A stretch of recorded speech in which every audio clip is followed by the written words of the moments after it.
Opposite red colour building ಇದೆ ನೋಡಿ, ಅದು ಆರ್ಕಿಯಾಲಜಿಕಲ್ ಮ್ಯೂಸಿಯಂ.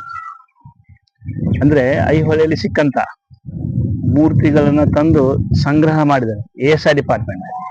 ಎಎಸ್ಐ ಅಂತಂದ್ರೆ ಆರ್ಕಿಯಾಲಜಿಕಲ್ ಸರ್ವೆ ಆಫ್ ಇಂಡಿಯಾ, ಭಾರತೀಯ ಪುರಾತತ್ವ ಸರ್ವೇಕ್ಷಣೆ ಇಲಾಖೆ ಡಿಪಾರ್ಟ್ಮೆಂಟ್ ಏನ್ ಮಾಡಿದರೆ, ಇಲ್ಲಿ 125 ದೇವಸ್ಥಾನ ಇದೆ ಐಹೊಳೆಯಲ್ಲಿ. ಊರಿನ ಮಧ್ಯದಲ್ಲಿ ಹೊಲ ಗದ್ದೆಗಳಲ್ಲಿ 4-5 ಕಿಲೋಮೀಟರ್ ಏರಿಯಾದಲ್ಲಿ ಕಟ್ಟಿದ್ದಾರೆ ಚಾಲುಕ್ಯರು.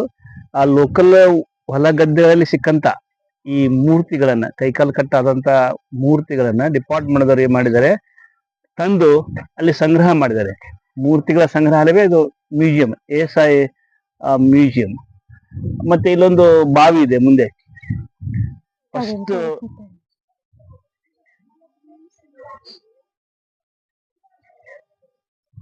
ಏನ್ ಮಾಡ್ತಾ ಇದ್ರು ಚಾಲುಕ್ಯರು ಅಂತಂದ್ರೆ, ನದಿಯಲ್ಲಿದೆ, ನದಿಯ ದಂಡೆ ಮೇಲೆ ಸ್ಮಾರಕಗಳನ್ನು ಕಟ್ತಾ ಇದ್ರಲ್ಲ. ಯಾಕೆ ಕಾರಣ ಏನು?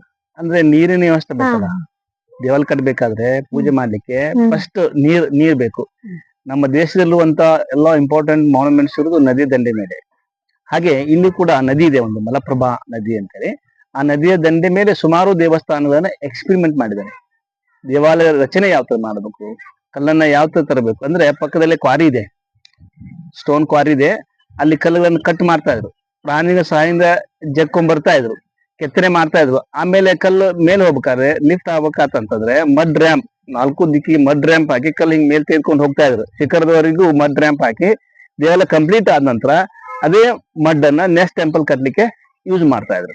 ಈ ತರ ಟೆಕ್ನಿಕ್ ಯೂಸ್ ಮಾಡಿ ಟೆಂಪಲ್ ಅನ್ನ ಲಿಫ್ಟ್ ಮಾಡ್ತಾ ಇದ್ರು. ಅಲ್ಲ, ಕಲ್ಲನ್ನ ಲಿಫ್ಟ್ ಮಾಡ್ತಾ ಇದ್ರು, ಕಲ್ಲನ್ನ ಮೇಲೆ ತೆಗೆದುಕೊಂಡು ಹೋಗ್ತಾ ಇದ್ರು. ಈ ತರ ಯೂಸ್ ಮಾಡಿ ಟೋಟಲ್ 125 ದೇವಸ್ಥಾನ.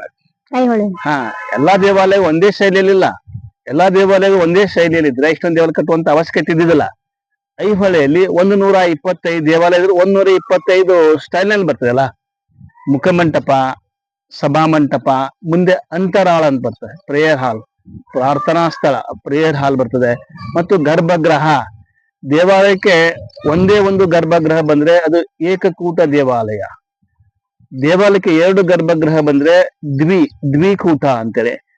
ದೇವಾಲಯಕ್ಕೆ 3 ಗರ್ಭಗೃಹ ಬಂದ್ರೆ ತ್ರಿಕೂಟಾಚಲ ದೇವಾಲಯ. ಆ ತರ ದೇವಸ್ಥಾನ ಇಲ್ಲಿದೆ. ಹಾ, ಅದೇ. ಮತ್ತೆ 4 ಗರ್ಭಗೃಹ ಬಂದ್ರೆ ಚತುರ್ಥಕೂಟ, ಪಂಚಕೂಟ, ಹೀಗೆ ಎಲ್ಲಾ ತರ ದೇವಾಲಯಗಳನ್ನ ನೀವು ಐಹೊಳೆಯಲ್ಲಿ ನೋಡ್ಬೋದು. ಐಹೊಳೆಯಲ್ಲಿ 22 ಕಾಂಪ್ಲೆಕ್ಸ್. ಐಹೊಳೆಯಲ್ಲೇ main complex, this is called Durga complex ಅಂತೇಳಿ. ಇಲ್ಲಿ 9 ದೇವಸ್ಥಾನ. ಈ 9 ದೇವಸ್ಥಾನದಲ್ಲೇ ಅತಿ ಪ್ರಮುಖವಾದಂತ ದೇವಾಲಯ, ವೆರಿ ವೆರಿ ಇಂಪಾರ್ಟೆಂಟ್ ಟೆಂಪಲ್ ಅಂದ್ರೆ ದುರ್ಗ್ ಟೆಂಪಲ್. ಕಾಂತಿಯಲ್ಲ ಅಪೋಸಿಟ್ ದುರ್ಗ್ ಟೆಂಪಲ್.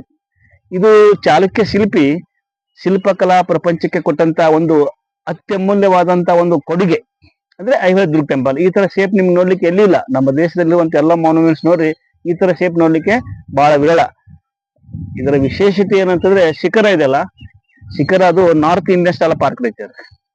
ನೀವೆಲ್ಲ ಪುರಿ, ಜಗನ್ನಾಥ್, ಕೋನಾರ್ಕ್, ಉತ್ತರ ಭಾರತ ಕಡೆ ಹೋಗ್ಬಿಟ್ರೆ ರೇಖಾ ನಾಗರ ಪ್ರಸಾದ ಶೈಲಿ, north Indian style of architecture. ಇದು ಮೇಲಿರುವಂತ ಕಳಸ, ಅಲ್ಲಿ ಕೆಳಗಡೆ ಬಿದ್ದಿದೆ ನೋಡಿ, ಮೇಲಿರುವಂತ ಕಳಸ ಅಮಲಕ ಅಂತ ಹೇಳಿದ್ರು.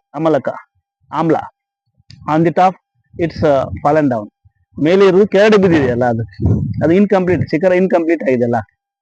ಮತ್ತೆ ಈ ದೇವಾಲಯ ಶೇಪ್ ನಿಮ್ಗೆ ನೋಡ್ಲಿಕ್ಕೆ ಯಾವ ತರ ಕಾಣ್ತದೆ ಅಂದ್ರೆ, if you look at the pillars look likes Indian parliament house. ಕಂಬಗಳನ್ನ ನೋಡ್ಬಿಟ್ರೆ ಡೆಲ್ಲಿಯಲ್ಲಿ ಇದೆಲ್ಲ ಪಾರ್ಲಿಮೆಂಟ್ ಹೌಸ್. ಆ ಡೆಲ್ಲಿ ಪಾರ್ಲಿಮೆಂಟ್ ಅನ್ನ ಕಟ್ಟಿದವ್ರು ಯಾರು ಅಂತಂದ್ರೆ ಬ್ರಿಟಿಷರು. ಆ ಬ್ರಿಟಿಷ್ ಇಂಜಿನಿಯರ್ಸ್ ಏನ್ ಮಾಡ್ಬಿಟ್ರು, ಈ ದುರ್ಗ ದೇವಳಕ್ಕೆ ಹಾಕಿರುವಂತ ಬೇಸ್ಮೆಂಟ್ ಅನ್ನೇ ಆ ಪಾರ್ಲಿಮೆಂಟ್ ಹಾಕಿದ್ರು. ಆ ಡೆಲ್ಲಿ ಪಾರ್ಲಿಮೆಂಟ್ ಕಟ್ಟಬೇಕಾದ್ರೆ ಅದಕ್ಕೆ ಸ್ಫೂರ್ತಿ ಅಂದ್ರೆ ಈ ದೇವಾಲಯ. ಈ ದೇವಾಲಯವನ್ನ ಮಾತ್ರ ಇಟ್ಟುಕೊಂಡೇ ಬ್ರಿಟಿಷರು ಡೆಲ್ಲಿಯಲ್ಲಿ ಪಾರ್ಲಿಮೆಂಟ್ ಕಟ್ಟಿದ್ರು. ನಮ್ಮ ದೇಶದಲ್ಲಿ ಒಳ್ಳೊಳ್ಳೆ ಬಿಲ್ಡಿಂಗ್ ಗಳನ್ನ ಬ್ರಿಟಿಷರ ಕಟ್ಟಿ ಹೋಗಿದಾರಲ್ಲ. ಮತ್ತೆ ಈ ಟೆಂಪಲ್ ಅನ್ನು ನೀವು ಬ್ಯಾಕ್ ಟು ಫ್ರಂಟ್ ನೋಡ್ಬಿಡಿ, ಹಿಂದಿನಿಂದ ಮುಂದೆ ನೋಡ್ಬಿಡಿ, ಯಾವ ತರ ಕಾಣ್ತದೆ ಅಂದ್ರೆ ಹಾರ್ಸ್ ಶೂ, ಈ ತರ ಕುದುರೆಯ ಲಾಳ. Back to front horse shoe and alphabets U shape. This temple back side, back of the elephant, ಗಜಪುಷ್ಟ ತರ ಕಾಣ್ತದೆ. ಬ್ಯಾಕ್ ಸೈಡ್ ನೋಡ್ಬಿಟ್ರೆ ಗಜಪುಷ್ಟ ತರ ಕಾಣ್ತದೆ. ಇದು ಅತ್ಯಂತ ದಕ್ಷಿಣ ಭಾರತದಲ್ಲೇ ಚಾಲುಕ್ಯ ಶಿಲ್ಪಕಲಾ ಪ್ರಪಂಚಕ್ಕೆ ಕೊಟ್ಟಂತ ಒಂದು ಅತ್ಯಮೂಲ್ಯವಾದಂತ ಕೊಡುಗೆ ಅಂತಂದ್ರೆ ಐಹೊಳೆ ದುರ್ಗ ದೇವಾಲಯ. ಈ ದುರ್ಗ ದೇವಾಲಯವನ್ನ ಕಟ್ಟಿದಂತ ಚಾಲುಕ್ಯರ ಅರಸ ಯಾರು ಅಂದ್ರೆ 2ನೇ ವಿಕ್ರಮಾದಿತ್ಯ. ಇಮ್ಮಡಿ ಪುಲಿಕೇಶಿಯ ನಂತರ ಇನ್ನೊಬ್ಬ ಪ್ರಸಿದ್ಧ ದೊರೆ ಅಂದ್ರೆ 2ನೇ ವಿಕ್ರಮಾದಿತ್ಯ.